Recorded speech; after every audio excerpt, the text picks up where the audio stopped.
Hello everyone โดยกับสบายดีเจ้าเมื่อวานนี้พิษนัดหน่อยหนึงเด้อจ้าพี่น้องจ๋าก็เหมือนกันที่นางว่านั่นเมื่อวานไฟกระดับปอเสือเราก็ติดงานเนาะก็เลยเวลามันก็บ่เหมาะเจาะกันนะพี่น้องปกติก็จะพากันปิดซัดส่วนมากแล้วก็จะโทรร่วมกันวิดีโอคอลทางตอนเย็นเนาะตอนค่ำแล้วเวียกกินข้าวแล้วแต่เมื่อวานเนี่ยเป็นวันหยุดแล้วเพิ่นก็ติดเวียกพอดีติดงานนะเนี่ยก็เลยเขาหามือเว้นบัตรสัญญาณบ่ได้มันไฟฟ้าทางคุณดับเนาะแม่นมันไฟฟ้าดับมันบ่มีสัญญาณเสียงคืออยากเบาแห้งแมงเดี๋ยวหลายคนก็สิเงี่ยงหูฟังอีกเบาว่ะคอยว่าปล่อยแห้งแล้ว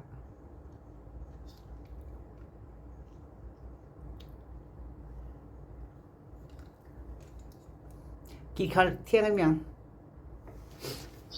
ถ้ากันกินข้าวเปียกคือข้าวเปียกเส้นเปียกปลามื้อนี้ก็ได้ไปซอยเวียกเขาอยู่บ่ที่เฮ็ดกินมาเองครอบครัวแบบเฮ็ดข้าวปุ้นเฮ็ดกินแล้วพี่น้องป้องปลาสิเอานะน้องหลายคนพอมือมันแดงมื้อนี้มื้อนี้วันแม่บ่ข้อยแม่เห็นแต่เจ้าโพสต์ข้อยก็เลยสงสัยข้อยก็ถามสร้างมื้อนี้วันแม่บ่วันแม่แห่งชาลาวบ่เขาเจ้าก็จังบ่ฮู้ มื้อนี้วันที่ของคนลาววันแม่ละอาจสิกินซุ้มเซลกับแม่กับหยังไทยกันถ้าเรียกคนลาวก็มองว่าวันแม่แหละวันแม่ของคนไทย26คนลาว8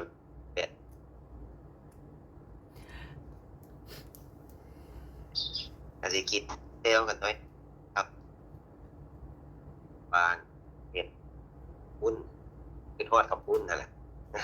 กับปุ้นทางปุ้นก็ได้เว้ากับเอื้อยกับอ้ายว่าอยากกินกับปุ้นว่าเฮ็ดแล้วว่าก็เลยสิพากันเฮ็ดเกี๊ยวปุ้นบ่มื้อนี้แม่นเฮ็ดข้าวปุ้นที่ออกตลาดอาจสิหลายอย่างเนี่ย8 โมงสิออกวันแม่นะพี่น้องมื้อนี้วันแม่แห่งชาติของลาวนะจ๊ะก็บางครอบครัวบางอย่างเขาก็เป็นมื้อวันครอบครัวสิว่าได้ก็เลี้ยงครอบครัวกันเนาะจ้ะแม่อยู่นกับแม่ให้ความอบอุ่นแม่บางคนก็แม่นกับแม่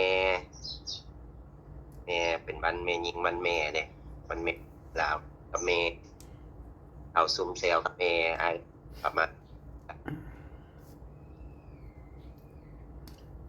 มื้อแลงนั่นแหละก็สิเฮ็ดแตงอยู่พวกกินกันเอากันเนาะ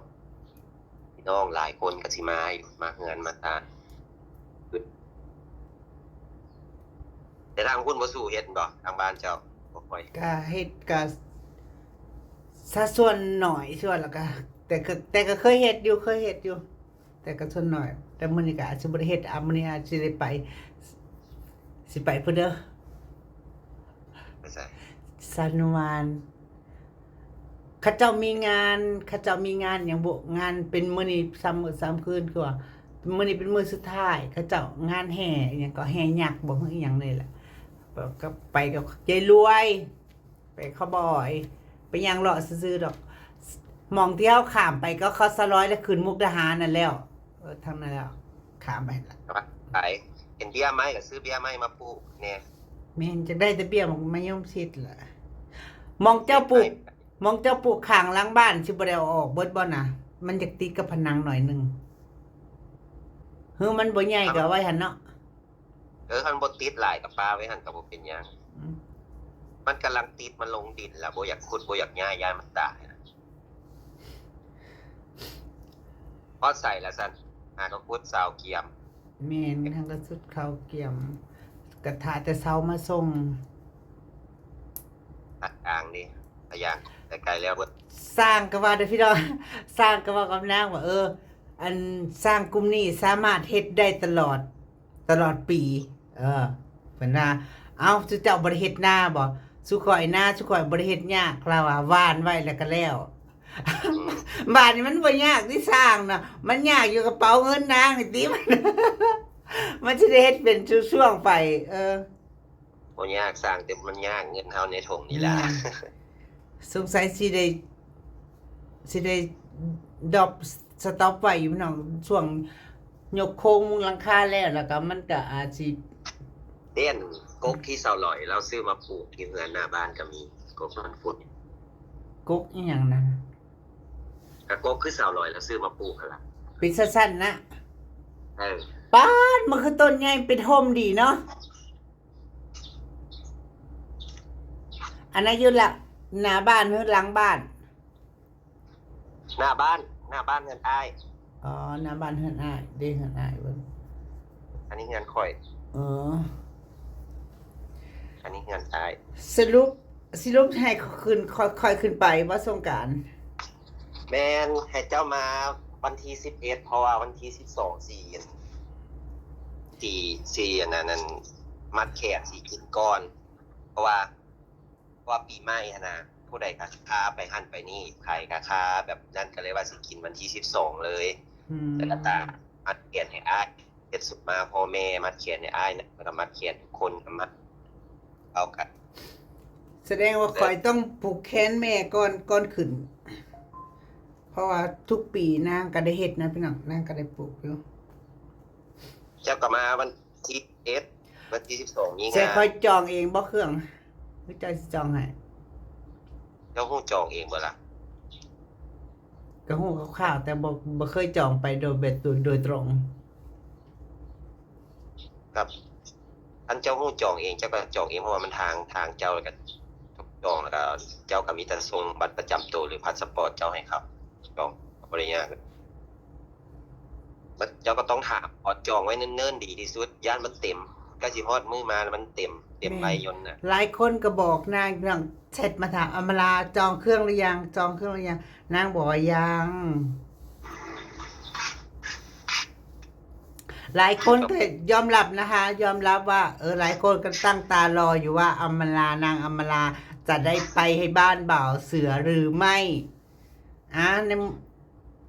ไปก็ไปพี่น้องที่นั่งบ่รับปากคือแบบว่าหน้าฮอดมือหน้างานหน้ามือไปแล้วมันยันมีแบบยันเฮาบ่ได้ไปหั่นเด้นางก็เลยบ่กล้าที่จะรับปากไว้ตกลงไว้ย่านคาเวียกย่านมีงาน แม่น แบบสุกสึกแต่บ่ดวงบ่ทานมันก็ว่าบ่แน่ค่ะ แม่น คือว่าเลยฮอดมือจอมอาจบาท แบบยันงานก็ทันหันแบบงานสำคัญนะเนี่ยนะก็เดี๋ยวไปจ้ะก็หายายเวลาไป เพราะว่าล้มกันดูไอ้ทางนี้ก็ล้มกันว่าครับจะเฮ็ดมือแต่แท้ก็เลยว่าล้มกันว่ามันคิดของเอาซาเอาซันถึกวันคิด ให้คอยเตียนยังไปอยู่บ่ สิได้เตรียมก็มาปกติ ญาติว่าไข่มดแดงแนวอยู่แนวกิน โอ้บ่ให้ยากนำ นะกับพังเบิ่งเทื่อมัน ตอนนี้มันกำลังไข่หลาย การอยู่นี่น้ำต่างมาเที่ยวมาเล่นสงกรานต์อยู่นี่น้ำเพราะว่าอยู่ทางเฮือนเพิ่นสิกินวันที่12วันที่12สิกินผมมาพ่อแม่ครับกับแล้วก็มัดแขนอันผู้อ้ายคอยรับเข้าอยู่ไทยอันแน่เด้ก็ดีขึ้นเพิ่นก็สิไปเวียกเบิดทริปนี้ไปเวียกแหละ อืมที่เมื่อวานนี่กับมื้อนี้ก็เพิ่นก็ติดงานเลยงานอันลูกน้าสาวเนาะเพิ่นเสียอายุก็40ปลายบ่ 45เสียย้อนโรคประจำตัวของเพิ่นนั่นแหละหัวใจล้มเหลวมื้ออื่นก็สิได้ไปทรงสการ อ๋ออารมณ์มื้ออื่นเนาะ แม่นมื้ออื่นก็สิตื่นแต่เช้าไปซอยเวียกกันแล้วก็แต่ทางนี้อยู่วัดแต่ อยู่วัด บ่ได้อาสาคือพวกเจ้า สิว่าแล้วมันบ่มีป่าเนาะก็เลยจุดอยู่วัด ที่วัดจะมีเตารอเตาจุกเลย ขอยเห็นเจ้าเคยเจ้าถ่ายส่งมาเทื่อนึงอยู่เต่าจูดก็ไม่แบบมันโลงเลงอะแหมมันปกปิดแล้วคนขึ้นไปหันเอาไม้สอดเข้าไปอยู่ในบ่ตามที่เบิ่งแบบ มันก็ เต่า ขึ้น หนึ่งเขา ขึ้นตาม คล้ายๆแบบนี้เด้อ มันขึ้นแต่วัดใดส่วนหลายก็อยู่ทางนี้มันก็แนวนี้แหละอยู่เตารออยู่นั่น มันเฮือนคนหลายเด้บ่มีป่าบ่มีเนี่ยก็ได้จุดอยู่วัดวัด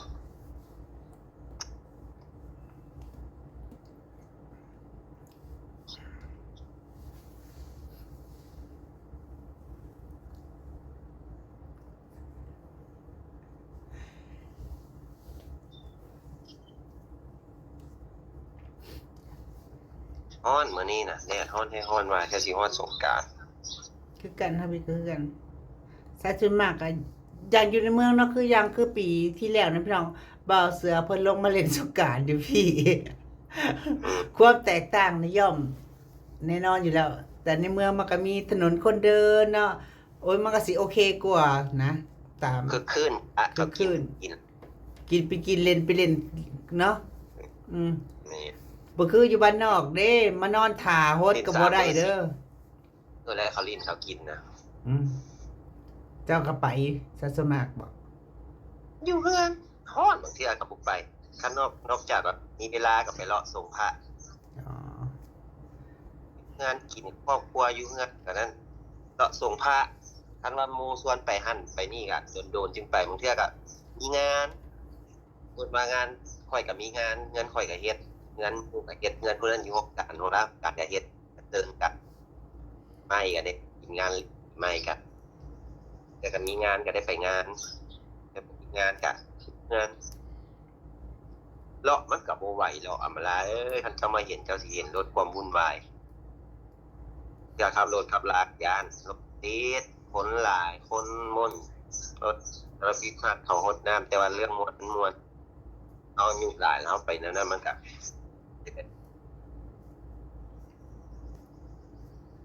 มาก็สิพาเลาะแล้วพาเลาะส่งพระพาเลาะลิ้นแถวนี้แหละกินเทศแคมป์ของมันม่วนได้เขากินกับกิน ว่าแล้วพาเลาะสมพระ ก็เป็นตาเข้าวัดบ่ได้เลยนะ ก็สงกรานต์ทางนี้เลาะส่งพระเด้ เลาะเล่นทรงพระเลาะไปเล่นกันตามวัดทรงพระเคยข่อยเคยก็อยู่ในเมืองอยู่เมื่อก่อนก็อยู่สวรรค์ก็ยามนั้นแหละสงกรานต์ก็สิพากันไปเป็นกลุ่มไปเลาะทรงพระเป็นกลุ่มอืม แต่ละปีข่อยจะเลาะส่งพระทางครอบครัวอ้ายน้องแหละจะเลาะปีหนึงให้ได้9วัดบ่9วัดก็ได้7วัดเลาะส่งแถวนี้แหละบ้านตามเมืองแหละแล้วก็ไปเลาะส่งผู้เฒ่าผู้แก่พี่น้องป้องป่าคุณป้าน้าอาเลาะส่งเพิ่นครับสงกรานต์ เนาะจ้าเนาะก็สิพยายามพี่น้องถามมีเวลาเนาะจ้าเวลาที่หมอเจาะกันแล้วก็หลายคนก็ทักถามมาอย่าเป่าเสืออย่าทิ้งช่วงเวลาห่างนะอย่างประมาณนี้นะคอยแบบสักเวลาให้กัน โอ้ กลางคือเว้าแหละเจ้ากับมีเวลาตอนเว้นข่อยก็บ่มีเวลาตอนเว้นวันนี้ไปเวียกมาเมื่อยๆค่ำมาฮอดเฮือนแล้วก็เมื่อยเอาแล้วก็นอนบ่ได้สุขไปไส ไม่ข่อยก็ยังบ่ช่วงว่างนี่ก็บ่แทบจะบ่มีเวลาพี่น้องหลายคนว่าเธอกำลังสร้างบ้านนะเธอรีบๆถ่ายคลิปอ่ะวันละ5-6คลิป80 10คลิปเหมือนบ่าวหมีน่ะพี่น้องบางเทื่อเฮามัวกับงานเฮาอยากเฮ็ดงานให้มันแล้วนะเฮาก็บ่มีกะใจซ้ำที่จะมาจะยืนจับกล้องตั้งกล้องขนาดเนาะจ้าแม่น เข้าใจอยู่จ้าถ้าเวลาหลายอีหลีน่ะแม่นอยู่เฮ็ดไปนำก็ถ่ายไปนำอยู่ก็สัดส่วนหน่อย ก็มื้อนึงก็บ่ให้ต่ำ2-3คลิปหั้นล่ะพยายามมีหยังตาย ก็ถือว่าดีสุดเลยเด้2-3 คลิปต่อมื้อนี่อย่างเปรียบเทียบกับหมู่เนาะมีแต่หมู่อย่างเช่นบ่าวสุกเคยแนะนำให้ขยันลงคลิปดูๆนั่นแล้วบัดเพิ่นผู้แนะนำหมู่ว่ามื้อต่อคลิป2มื้อคลิปอะไรประมาณนี้นะ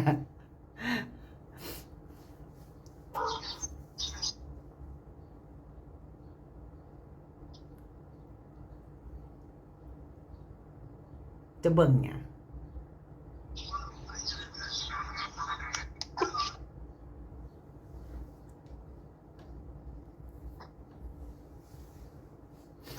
หลาน อ๋อ มานั่งลิ้น มันเดี่ยวมันนี่เนาะลูกป้าก็มาลูกเอื้อยก็มาพากันมาเต็มอยู่เฮือนน่ะอยู่ในเฮือนน่ะเขานอนตากแอร์กันอยู่ตามแมลงแจก ช่วง กิน สง ส้ กราม ร ครับ ช่วงสงกรานต์ก็สิบ่หลายบ่ หลาย หลายนะ ตระกูลคนตักนี่ตะคึกตระกูลเจ้าแหละครอบครัวใหญ่ครอบครัวหลายอ้ายเอ้ยน้อง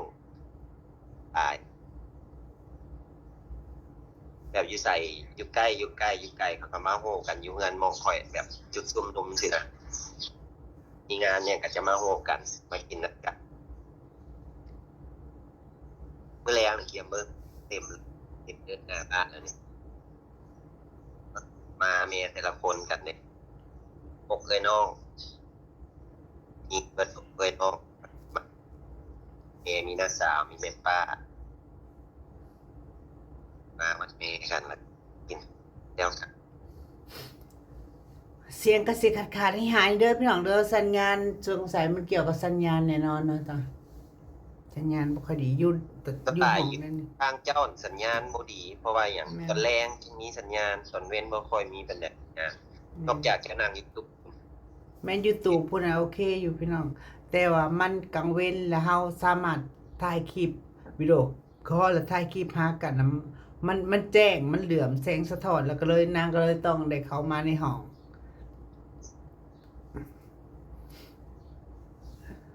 ตกลงเสาเป็น12ต้นแม่นบ่ค่อยว่าเลย ค่อยว่าแล้วท่านค่อยสิเว้าคัดเจ้าจะก็สิว่าอยากเอาหลายต้นอย่างค่อยว่าเฮือนทั้งใดมี8ต้นผมบ่เคยเห็นจักที อ้าวคอยไปเว้าให้ซุ่มสร้างอ้ายโอ้ยกูหักก็สิได้ยินเฮือนมึงนี่แหละ8ต้นอ้าวเอาสร้างเขา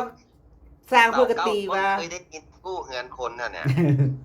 แต่ว่าเสา8ต้นบ่เคยได้ยินเฮือนคนครับจึงได้เสือก8ต้น สร้างปกติว่าคอยเสร็จแค่2ห้องนอนกับห้องโถงเท่านั้นระยะห้องนอนจาก4คูณ6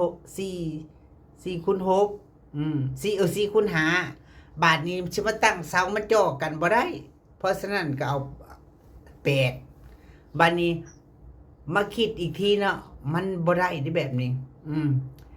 มันเอ็นบัดนี้มันสิยาวแล้วมันเอ็นบัดก็เลยขยับเอาอีกบัดนี้กลายเป็น4คูณ6 4คูณ6จากห้องโถง3ก็สิเพิ่มเป็น5ก็สิถือว่ายาวอยู่เนาะเจ้าน่ะมักอยากให้ อยากให้คอยเฮ็ด4แต่ว่ามันเฉพาะ3นั้นก็เอ็นแล้วแต่ว่าเฮาเพิ่มความยาวเอาสร้างว่าถ้าเจ้าเพิ่มยาวออกมามันสิเหมือนหลังมันจะเอ็นแบบนี้ จากทรงข้างหน้ามันนั่นคือว่าอะไรเจ้าอยากเฮ็ดห้องน้ำอยู่ในตัวห้องน้ำเองมันก็ต้องเล็ก ค่อยๆเฮ็ดไปแล้วพี่น้องจ๋า จะสิไปได้ซำใดเด้อตามกำลังแฮงทรัพย์เจ้าของ แม่นรายได้เฮาก็บ่ได้มีจากทางอื่นอาชีพอื่นก็บ่ได้มีนี่แหละอาชีพนางจ้ะคือการถ่ายคลิปขยันลงคลิปลงดูเบื่อ คนนี้อันบ่เฮ็ดก็บ่ฮู้ได้เฮ็ดแล้วก็คอยเฮ็ดไปมันจะมีมื้อแล้วของเฮาไปครับถ้าบ่เฮ็ดมันก็บ่ มื้อนี้ ได้บ่เคยมีจักกันเฮ็ดถ้าบ่เฮ็ด มื้อนี้ก็เฮ็ดกับข้าวให้สร้างกินนะตามที่จริงก็บ่แม่นหน้าที่ของนางดอกพี่น้องพอสร้างเขาน่ะบางมื้อเขาก็มีกับข้าวมาบ่มีกับข้าวนางก็เฮ็ดเสริมเจ้าล่ะเฮ็ดเสริมสู่กับเจ้ากินนะแล้วสร้างเพิ่นสร้างหัวหน้าสร้างเพิ่นถามข่อยว่าก่อนเจ้าสิเฮ็ดเฮือนนี้เจ้าคิดมาจักปีแล้วสร้างว่าข่อยว่าบ่เลยได้แบบมาก็บอกเจ้ามาเฮ็ดโลดก็เลยว่าจังซี่ข่อยเลยว่าจังซี่ก็ตั้งแต่ช่วงเจ้ามานั่นแหละว่าช่วงอันข่อยก็เลยส่งผู้บ่าวมาหานี่แหละบ่ทันมายังไปเวียกเราอยู่ก็สิไปใส่ เฮ็ดแบบจู่โจมนะพี่น้องคิดแล้วก็เฮ็ดมีต้นทุนในกระเป๋าสำนึงแล้วก็คิดว่าเฮ็ดค่อยเฮ็ดไปนะว่าได้ซำใด ว่าบ่ได้เลข โอ้ ไหวย พ โอ้ยพอดีเงินแล้วเลยกันถือหวยไทยน่ะ12 ล้านบาทเสียจังได๋วะป้าปิดซอยบูบ้านเลยผมเจ้านี่ ซื้อในพี่น้องนั่งซื้อลอตเตอรี่นั่งซื้อทั้งออนไลน์ก็ซื้อจ้าซื้อกับแม่น้องเทนซื้องวดละ2-3 ใบก็บ่ได้ใกล้ตั้งแต่เกิดมาตั้งแต่เป็น ว่าสิ FC บอกให้ไปวัดที่ว่าข่อยใต้ทูบอยู่ว่าสิไปครับบ่มีเวลาวางไปมื้อใดอยู่อันนี้ก็ค่ามีเอื้อยลิชชี่แล้วบอกไปอย่าลืมนะอำมาลาให้เขาพาไปวัดที่โคเล็ก ว่าสิไปเฮ็ดเพลงกันอยู่ไปสั่นเฮ็ดเพลงเฮ็ดถวายนะป่ายังไงอยู่ บัตรไปฮะจังไป แม่น ไปก็ไป วางเวียกเนี่ยแล้วก็แล้วเงินพี่น้องเงินดีเงินคนตายแล้วงานก่อนนะพอมันก็ต้องได้ไปต่อยกันแหละการเป็นการตายเนาะมันก็ต้องได้ไปเบิ่งแย่งกัน เจ้าอีคอยยิงอันอายเจ้าของแล้วเป็นพี่น้องพ้องป่ากับบ่ทีมกันอันนี้แหละต้องไปเบิ่งแขกซอยกันเมื่อคืนนี่ก็แขกมาเต็ม ตอนเจ้ามาเขายังรู้สึกผิดอยู่เลยเฮาเว้ากันว่าสิไปเพลอยู่หั่นกับวัดที่นางบวชนี่พี่น้องกันแล้วเลยเพราะไปทุกเทื่อนะ อันเนี่ยทานเพิ่นสิมักถามหาเจ้าดอก เราหูพอเคยบอกเราฟังเด็กไปยามใดเรามักถามหาว่าเขาบ่ได้มาบ่นู่นนี่นั่น ก็คือว่าแหละมันก็ค่าแต่อยู่หัวแต่ส่วนค่าอยากเฮ็ดหั่นเฮ็ดนี่สิเอาเวลาไปกับ แม่ เพิ่นนึงกับอันนึงเพิ่นนึงกับอันนึงเพราะว่าเฮากับคือว่าแหละตั้งใจมุ่งหน้าอยากมื้อนึงออกดินเฮ็ดนั่นเฮ็ดนี่แต่หัวแต่สุดนะครับเขายังมีเวียกหลายแต่บ่เป็นหยังสิมีโอกาสได้ไปอีกอยู่แล้วก็จึงไปเกณฑ์นํเพิ่นแต่ก็มักอยู่ไปวัดหม่องเพิ่นอยู่มันสงบดี เนาะเงียบดี แบบพอมากคันวัดใดที่แบบโล่งๆสงบคือวัดข่อยไปนี่กันวัดทับพระนี่มันโล่งสงบมันเงียบบ่วุ่นวายเห็นมั้ยคันวัดใดดังๆแล้ววุ่นวายแล้วไปเอาแบบคนเล็กๆเงียบข่อยว่ามันวุ่นวาย กับวัดอันนะเจ้าก็ยังบ่เคยไปมีแต่ว่าสิพาไปเฮาบ่ได้พาไปวัดที่ค่อยไปในวัดหนองประภาวัดอันหอไตรปิฎกเก่านะจากข่อยที่เคยมักเข้าวัดเด้อทุกๆวัดหรือว่าอยู่ไทยหรือว่าอยู่ลาวหมู่ในกลุ่มไปแล้วก็พากันเว้ากันรู้สึกจังได๋รู้สึกว่าเข้าไปแล้วมีความสุขพอมันเงียบสงบแล้วเข้าไปบ่ฮู้อะเหมือนมีแนวบันดาลใจอ่ะไอ้รู้สึกเขาผ่อนคลายแล้วก็สบายใจรู้สึกมีความสุข เข้าวัดใจมันก็สงบไปแหละมันก็นิ่งมันก็บ่มีแนวคิดหยัง มัน หลาย เป็นวัดที่เก่าแก่เด้พี่น้องหอไตรปิฎกสมัยหลายๆปี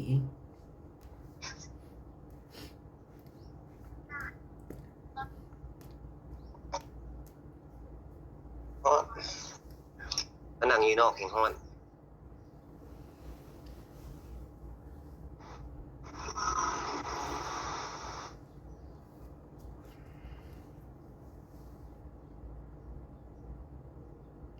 หลายคนก็ว่าขอยเฮ็ดเฮือนแบบนี้โมดิสโมเดิร์นนี่นะมันร้อนนะเธอ บ้านเธอน่ะมันไม่ใช่เมืองหนาวเป็นสไตล์ของญี่ปุ่น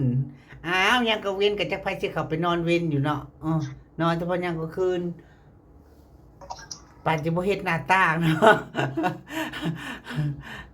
แถวนี้เขาว่าสร้างกันยังว่ายังไม่เคยยังบ่เคยเฮ็ดคือกันจังนะ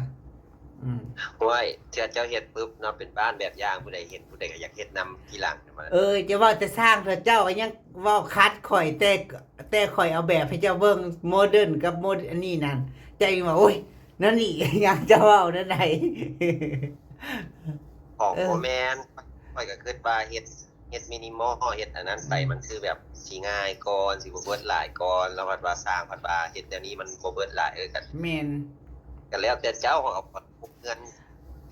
ตามจะอยู่อย่างปุ๊บแนวใดก็แล้วแต่ข่อยอยู่แนวใดก็อยู่ได้ของเราว่า แม่นบ่เสือเพิ่นน่ะอยู่ในใดก็อยู่ได้นางก็เลยว่าสิพาอยู่ตุนี่แหละอยู่ได้อยู่ตู้มันมีห้อง แต่ยุงคือเจ้าเว้าอันนี้เดึกๆมาผัดบาดยุง ยุง มันกลาง บ่ น้ยุง แต่ยังย่านเป็นไข้ยุงกันไปนอนอยู่หั่นน่ะ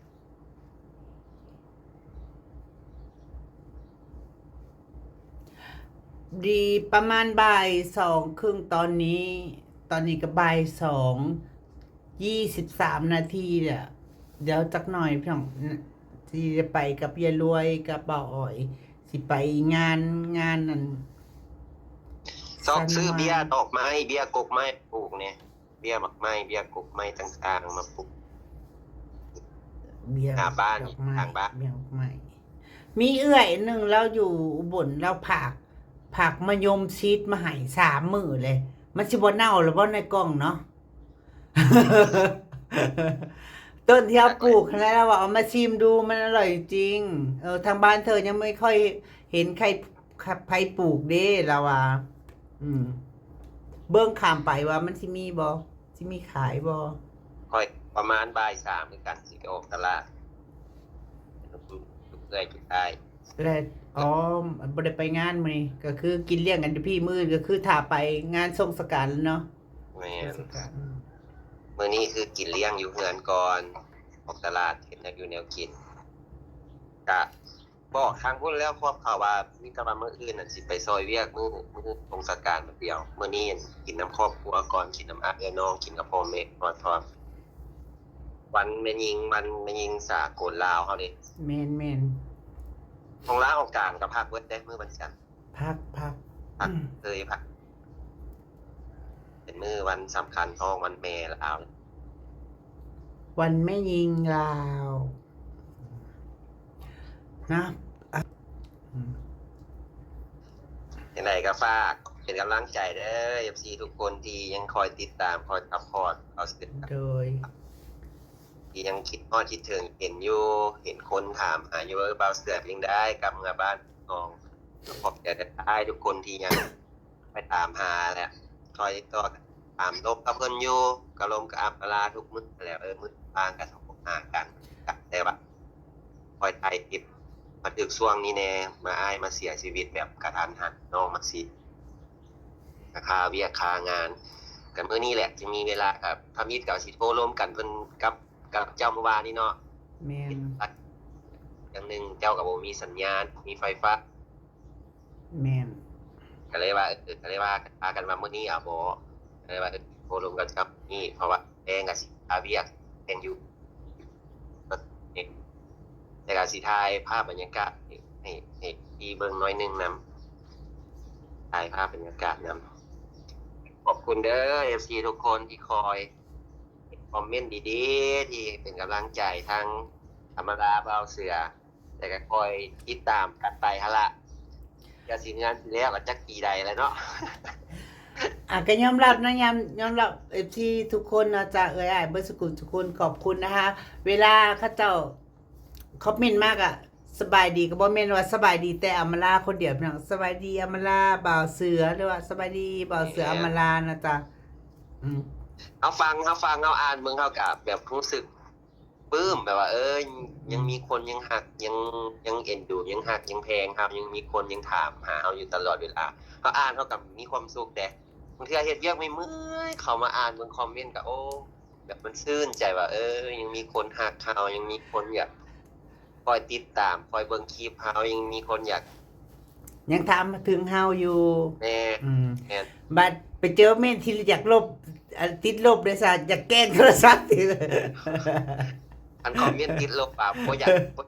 ถ่ายคลิปบ่อยากฮอดสิเว้านะมันโอ้แบบบางเทื่อมันก็กดดันในคอมเมนต์ใดแบบเว้าเกินไปนะเกินความจริงแหละครับก็คือเว้าแหละบางคนก็ว่าพยายามปัดทิ่มบ่อ่านบ่หยังแล้วก็แม่นนะครับปัดทิ่มบ่อ่านบ่ฟังบ่ตอบ ที่ว่าก็ยังบ่แข็งแกร่งพอกับอันคอมเมนต์ติดลบนะพี่น้องแต่สำหรับนางเด้อจ้าตั้งแต่ต้นกำเนิดมาตั้งแต่ถ่ายคลิปเขาบ่อยตั้งแต่ต้นมานางบ่เคยมีอคติกับคำคอมเมนต์ใดๆกับเบาหมี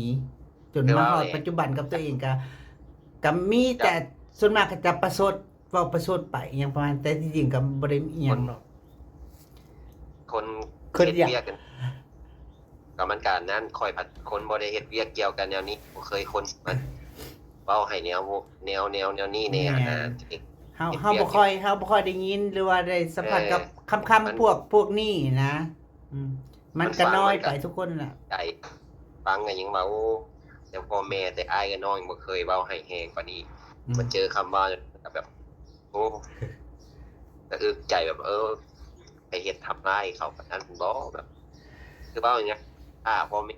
เนาะเขาคือว่าเว้าแบบพ่อแม่แต่ก็บ่เป็นหยังก็พยายามนั่นล่ะแต่บ่มีแล้วเดี๋ยวนี้น่ะคอมเมนต์บ่เคยมีแล้วเดี๋ยวนี้นับแต่อันไปหาเจ้าสุดนี้บ่มีคอมเมนต์ใดที่บ่ดีมีแต่คอมเมนต์ดีๆเบิดกำลังใจให้เบิดทั้งนั้นบ่มีคอมเมนต์บ่ดีแล้วเดี๋ยวบ่มีละ หลายคนก็ยังจะหลายคนก็ยังถามตกลงอำมารารักเขาไหมมักถามข่อยคำที่ข่อยได้ยินดูเมื่อข้าเจ้าเหมือนกับมองข่อยว่า มีความรู้สึกยังไงเขาเหมือนอะไรประมาณนี้ อืม อืม อืมเอาอะไรยายห่างจ้านักเสียมตัวสิไป ขามประเด็นไทยก่อนพี่น้องกับเอื้อยกับซาลอยเบาอ๋อย กับอาลิตไปหาอย่างรอเล่นๆกับกลับมานะพี่น้องเพราะว่าข้ามไปก็มีรถมีเหือของละสาวอยู่นะไปมามันก็เลยง่ายแน่เด้สำหรับซ้ำนี้เจ้ากันนะค่อยว่ากันใหม่หลายคนก็เสาร์อาทิตย์โทรคุยกับบ่าวเสือในวิดีโอคอลถ่ายคลิปด้วยนะ คิดถึงอะไรแบบนี่นะจ๊ะเนาะกันยังบ่เกินวันอาทิตย์จ้านี่แหละโอเค สำหรับซ้ำนี้จ้าสวัสดีค่ะสวัสดี ดี